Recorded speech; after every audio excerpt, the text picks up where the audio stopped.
আপনাদের সামনে আজকে আমি নিয়ে আসলাম মৌসিম কিভাবে সিদ্ধ করব, মানে ভর্তা করব। মৌসিম আগে পানি দিয়ে সিদ্ধ করে নিয়েছি। সিদ্ধ করে নিয়ে এটা এখন আমি ভালো করে পানিটা ফেলে এখন রসুন পেঁয়াজ সব কিছু দিয়ে তেলে নিব।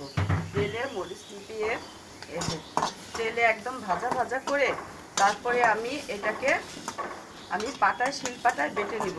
অনেকে ব্লেন্ডারও দিতে পারেন, ব্লেন্ডারে না দিয়ে শিলপাটায় দিলে বরঞ্চ সুন্দর ভালো হয়, ভর্তাটা ভালো লাগে। একটু লবণ দিয়ে আর ধনেপাতা দিলে আপনি কাঁচা ধনেপাতাটাই এটার সাথে বেটে দিতে পারেন। এখন আমি আপনাদের সময়ের অল্পর জন্য আমি আগে থেকে একটা ভর্তা বানিয়ে রেখেছি, এই মৌসুমের ভর্তা। এটা আপনি আপনাদের সাথে শেয়ার করতে পারি। এই যে দেখো, এই যে এটা আগে থেকে এই ভর্তাটা আমি বেটে রেখে দিচ্ছি। আমার ভর্তাটা কেমন হলো, আপনাদের যদি উপকার হয় আপনারা আমাকে জানাবেন কমেন্টে। এই যে ভর্তা এভাবে তেলে নেবেন। আল্লাহ হাফেজ।